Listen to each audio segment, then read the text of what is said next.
pledge allegiance to the flag of the United States of America, to the republic for which it stands, one nation, under God, indivisible, with liberty and justice for all.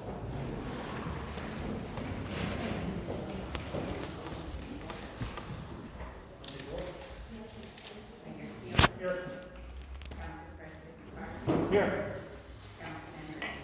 Here. Councilmember Russell. Here. Councilmember Briggs. Present. Councilmember Biggs. Here. Councilmember Lucio. Here. All right, before I open the floor to public comment, I just want to make a few comments of my own. First of all, on behalf of the city of Cohoes, I'd like to extend condolences to the family of Anna Sigmarachi, who passed away this week at the age of 100. Among her many credits, Anna was the mother of former Mayor Bob Sigmarachi, the grandmother of former City Councilor Ralph Sigmarachi. So our thoughts and prayers are with her family. A COVID-19 update. The City of Cohoes Facebook page posts daily updates with accompanying graphs and CDC guidelines such as wash your hands frequently, practice the 6-foot social distancing, wear a mask in public when you can't social distance. Today, that number of positive cases in the city is 24, which is a record. Each of the 6 wards has at least 1 case, and there's a handful of multi-case households. Update regarding Norlake. I'm very pleased to note that just yesterday, Governor Cuomo signed legislation that will effectively ban the incineration of firefighting foam AFFF containing PFAS chemicals in Cohoes. You recall back in February of 2020, we learned that Norlake may have incinerated these so-called forever chemicals during calendar year 2019. However, in a March 2020 meeting with Norlake officials, they were forthcoming and acknowledged burning the material not just in 2019, but also in 2018. A subsequent review of Norlake records revealed that almost 2.5 million gallons of firefighting foam had been incinerated at the Cohoes facility during these 2 years. Even worse, we discovered that many times that amount was stockpiled across the country and undoubtedly destined for incineration in the city of Cohoes.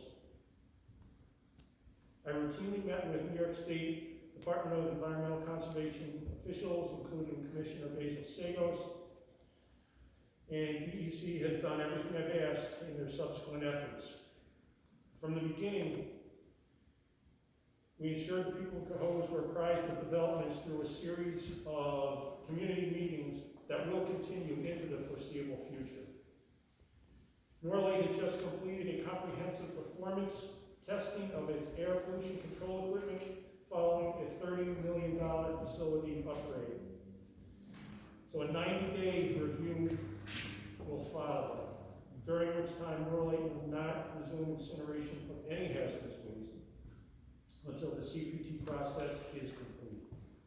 I've asked DEC to hold a public information session on comprehensive performance testing and on the status of incineration at the plant in general.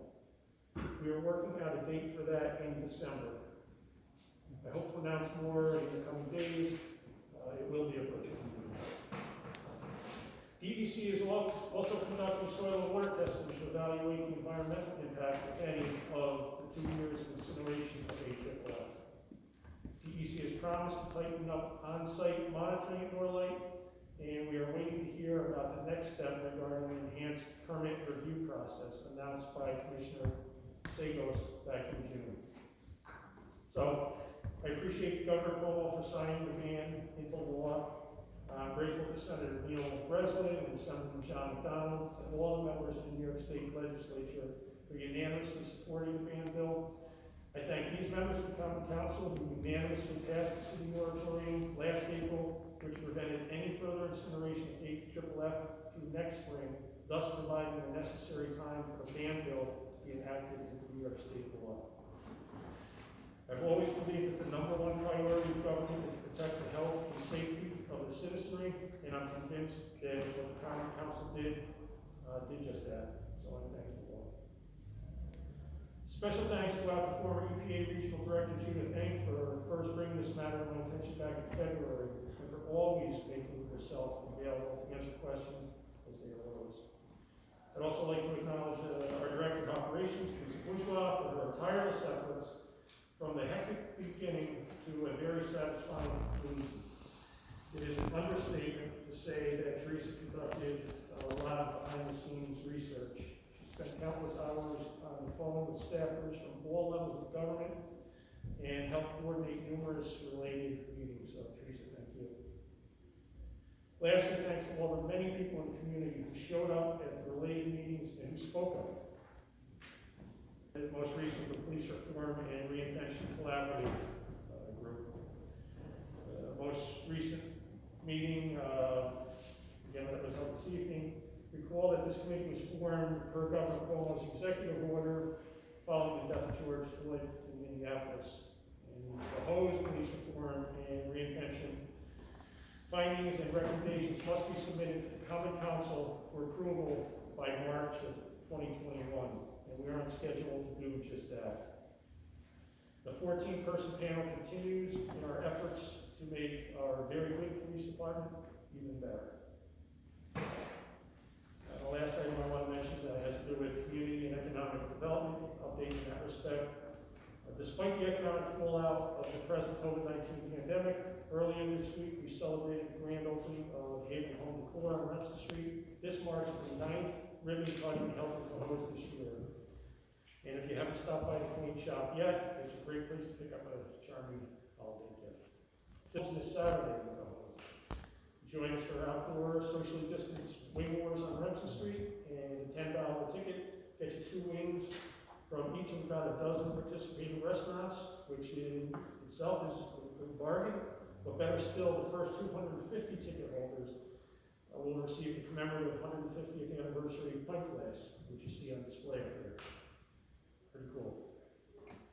And like downtown, we hope you enjoy the new holiday lighting. Councilman Alicio and Biggs may be too young to recall, but others here in the room probably recall the Christmas garlands and the lighting from the downtown Cohoes in the 1960s and 70s, and we kind of wanted to recreate that look in 2020. So I hope you can stop down this Saturday and take a look. And with that, I will open the floor for public comment. I got one comment. We all received an email today from Joe Ritchie from the Saratoga Sites apartment complex, and he has a video of a large dust cloud that came out of the Norlight plant. He was responded to very quickly by Sean Ahar, the Chief of Staff for the New York State Department of Environmental Conservation, assuring him that Environmental Conservation was down there taking samples of that dust to see if there's anything not good in there. Okay, thanks. Anybody else? Yes, besides the opening of the Haven down here on Remsen Street, we also have a representative for Spade's Lounge, who has now generously donated a couple $1,000 to families throughout the city for the holidays. Anybody else? Very good. First, I just want to thank the Cohoes Fire Department for all their efforts with their Cheer for Children campaign. I know that the end of this month is Saturday, this weekend. I just also want to read a brief statement, which I told the President of the party about in terms of the ethics board. Before we begin our meeting this evening, I would like to make a statement about our ethics board and the appointment process. This past week, I asked my students to reflect on the following statement, and I ask all of you here to do the same. Ethics and code of conduct are just words. I, like many of my students, fundamentally disagree with this premise, but I also realize that actions are necessary to back up any ethics code. Here in the city of Cohoes, actions do not always match our goals when it comes to ethics. The Common Council is tasked with appointing members to the ethics board. The issue is that the same body appointed by the council is then asked to investigate any ethics complaints brought against us. As a result, in my opinion, it seems clear there is a direct conflict. What is far less clear is what process should be used to make appointments. The code is silent on this matter. Therefore, this body, the legislative branch of the Cohoes government, should not be making the appointments directly. We need to codify the process and clearly articulate what it should involve. I am calling on my fellow council members to commit to fixing this gray area so that the public can rest assured that the Ethics Board is a truly independent body. I believe that the Ethics Board should make recommendations to the council which would keep us out of the process except for making a final appointment decision. I want to be clear, this is a separate issue from the supermajority language that is in the charter. On that particular issue, my view remains unchanged from earlier this year. However, this is not the issue before us this evening, so I do not believe that we should revisit it right now, and I'm hopeful that the Charter Review Committee will evaluate the language and work to offer some clarity. In terms of tonight's vote, the member being placed before this body was vetted by the Ethics Board, on which she has already been a member. Her name has been submitted for reappointment by the Ethics Board. As this is the case, it prevents the council from making a direct appointment, which I believe is paramount to making sure that this is more than words are said. Thanks, Adam. Thanks, Adam. Anyone else?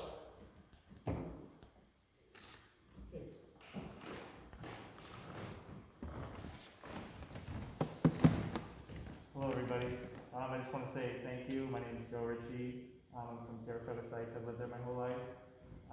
First, I just want to say thank you for your support, your early support in the McDonald Wrestling Bill, and also with the moratorium that was passed unanimously in the city. That really means a lot to myself and to the community members. But we actually have a much larger battle at stake here.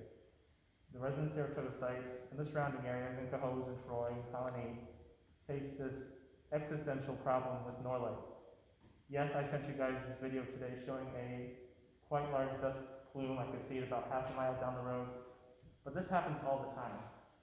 And we should not enable a company like Norlight to take advantage of citizens who don't have the money to fight back, who don't have the resources to say, you know what, stop doing that. We have people at our city, we have people who are living in the area, I should say, who are fighting to put bread on the table during these very tough times. The city council, along with the New York State, needs to step up and to protect the residents of the surrounding areas, to make sure that Norlight cannot affect our lungs anymore, not affect the future of our children, and to make sure that we have clean and breathable air. Because that video I sent you guys today, and when I was walking to my car today, I really couldn't breathe. And I know that's been a very big statement, especially with the recent civil rights. But the residents of Saratoga Sites literally cannot breathe with this air. I had to hold my breath going to my car. I had to hold my breath getting the mail. People are randomly dying here and there, and I have no idea why. People who have lived across the street have said, my property has been the cleanest it has ever been in decades. And that person has lived there for 80 years. And that's because Norlight stopped incinerating to do their comprehensive testing. Well, they're starting back up, and we are seeing more of this soot, more of this awful smell, just from this hazardous incineration that's going on that they've been doing for decades. It's the time to end this practice is today. We need to protect myself, we need to protect yourselves, and we need to make sure that not a single generation more gets to suffer what I have suffered for the past 2 generations, for the past 2 decades, I should say.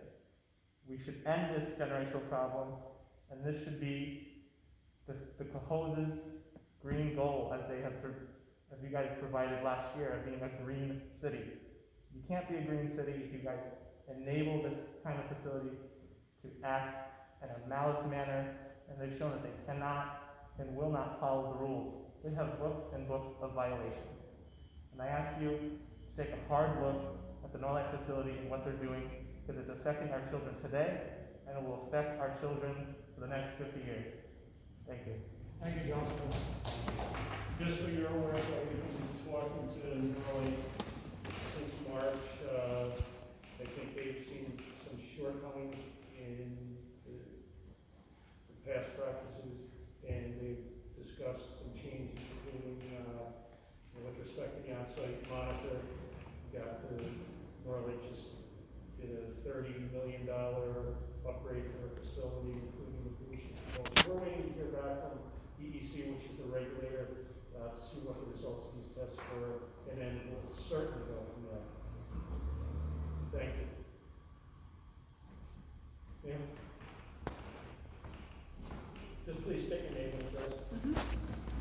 Hi, my name is Alexis Goldsmith, and I live at 3334 6th Avenue in Troy. And Joe told me about this meeting tonight, so thanks for letting me be here and to let me speak. And I just want to first acknowledge a few things. First, I want to acknowledge the land that we're on was originally populated by the Mohican people, and despite many hardships, they still are around today, and they currently live in Wisconsin, and they are known as the Stockbridge-Muncie community, but this land is still of deep cultural importance to them. And I want to acknowledge your work, Mayor Keeler and Teresa, and the work of the Cohoes city government, and Judith and Joe on getting the Norlight bill passed. I also want to acknowledge that there is a issue with public trust between the public and the DEC on this, but we want to work on that and reconcile that, and I don't think, at least for me, that this trust extends to the government of Cohoes, so thank you. I just want to, I know there are many deep and real and mind-boggling challenges that we have facing our world today, and we shouldn't take it for granted.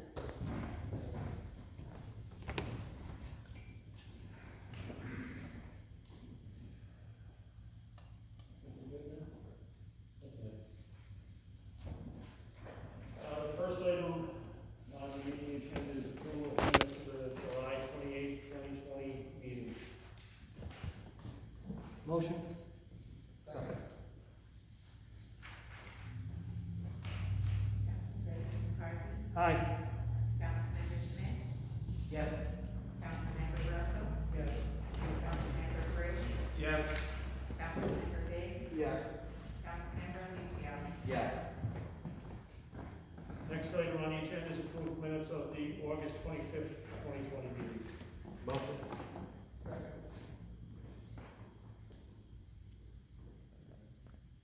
Council President McCarthy, Aye. Councilmember Smith, Yes. Councilmember Russell, Yes. Councilmember Briggs, Yes. Councilmember Biggs, Yes. Councilmember Alicia. Yes. Next item is resolution number 55, a resolution amending the annual budget for fiscal year 2020. Second. Council President McCarthy, Aye. Councilmember Smith, Yes. Councilmember Russell, Yes. Councilmember Briggs, Yes. Councilmember Biggs, Yes. Councilmember Alicia. Yes. Resolution passed. Resolution number 56 is a resolution approving agreements for snow emergency towing services. Make the motion. Second. Council President McCarthy, Aye. Councilmember Smith, Yes. Councilmember Russell, Yes. Councilmember Briggs, Yes. Councilmember Biggs, Yes. Councilmember Alicia. Yes. Resolution 56 passed. Resolution number 57 is a resolution appointing a member of the Board of Ethics. This is a reappointment. Her term ran out, and being as she is willing to stay on, and there's no reason for us to remove her, and we're gonna vote to reappoint her. Ever go, Chris? Make a motion. Second. Council President McCarthy, Aye. Councilmember Smith, I've been at these public meetings with the Board of Ethics, and this particular board member, has stated that she does not have the time to investigate any, complaints in front of her, and failure to do her due diligence. I just don't, and I have nothing against her, but I am voting no, just based on her public comment, for the fact that she can't, serve and give the kind of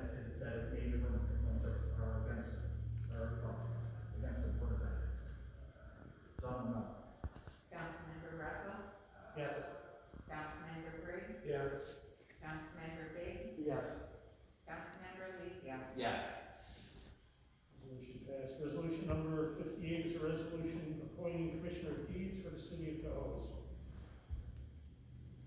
Motion. Second. Council President McCarthy? Aye. Councilmember Smith? Yes. Councilmember Russell? Yes. Councilmember Briggs? Yes. Councilmember Biggs? Yes. Councilmember Alicia? Yes. Yes, resolution number 59 is a resolution authorizing the granting of revocable licenses for use of city property and authorizing service agreements with various youth leagues and public service organizations. Make motion. Second. This is just typical. Council President McCarthy? Aye. Councilmember Smith? Yes. Councilmember Russell? Yes. Councilmember Briggs? Yes. Councilmember Biggs? Yes. Councilmember Alicia? Yes. Yes, ordinance number 9 is an ordinance granting a temporary license and or easement to Niagara Mohawk Power Corporation, does business as National Grid. Motion. Second.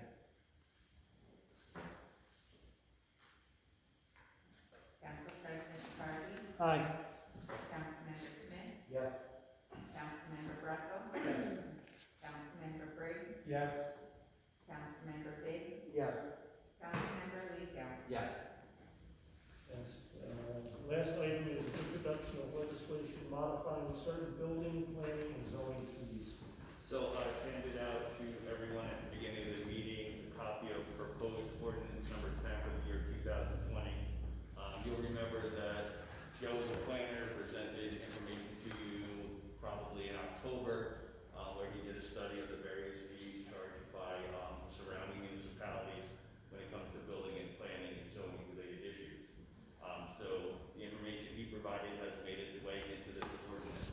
One other thing that we did not talk about in that October meeting was we have also increased slightly some of the miscellaneous garbage fees.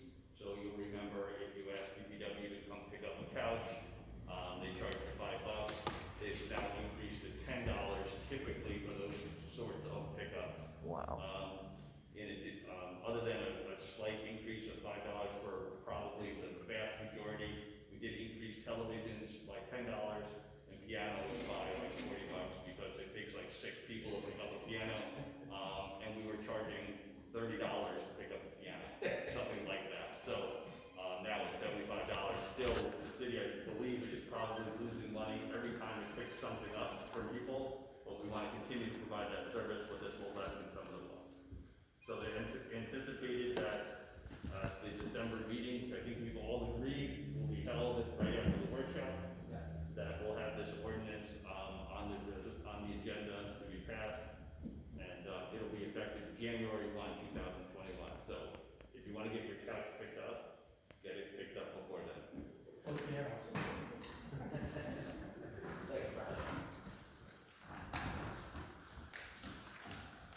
Anything else? All right, That was easy. Okay, that was good. Motion to adjourn, someone? Motion. happy Thanksgiving.